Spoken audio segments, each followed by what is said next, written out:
Hali zenu hamjambo? Haya.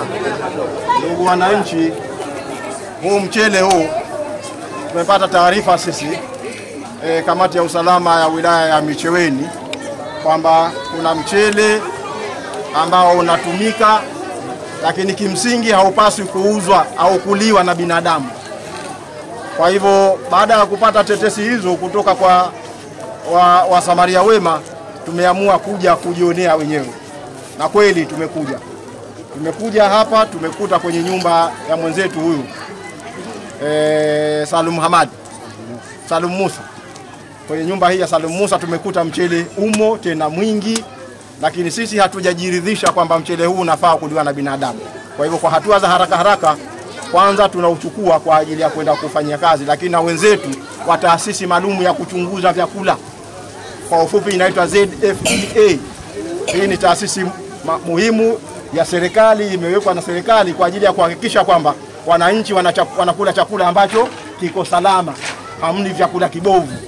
Kwa sababu vyakula vibovu tunafahamu kwamba chakula kinapokuwa kibovu kikiingia kwenye mwili kuna uwezekano wa kuleta maradhi mbalimbali.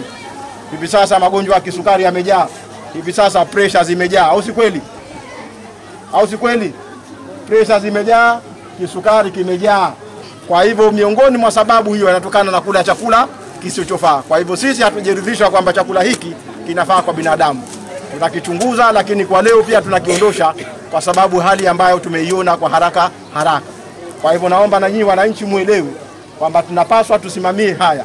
Tukiona tunauziwa chakula kibovu, unaweza ukaona chakula unauziwa shilingi 1000 ukaona rahisi, lakini urahisi bure. Waswahili wanasema bure ghali.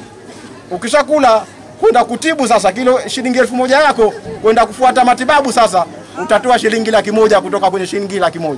Kwa hivyo shilingi 100,000 na shilingi 1000 bora ipi? Nyingi ipi?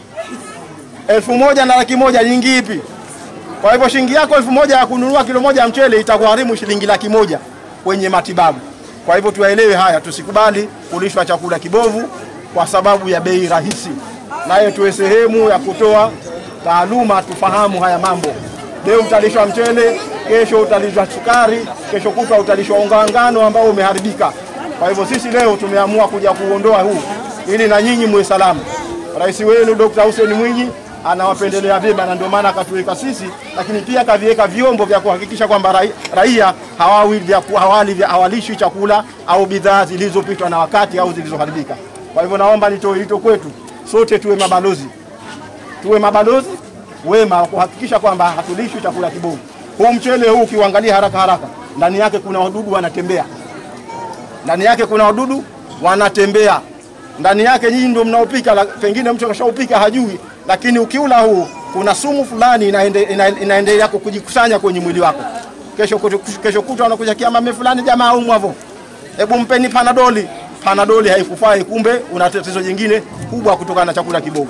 Kwa hivyo sisi leo tumeamua kuja kuondoa hii kwa kushirikiana na taasisi na vyombo mbalimbali, na kama mnavyoona hivi sasa tunatoa huo mzigo ili tuende kuhifadhi na kufanyia kazi, na tunaendelea pia tutawashikilia kwanza wanaohusika na mzigo huu ili tupate maelezo ya turidhishe.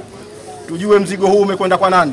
Pengine kuna mtu kashaweka kilo 10 ndani, na muhusia aweze kutoa, asiutumie mchele huu kwa sababu si salama kwa afya mpaka pale utakapothibitishwa.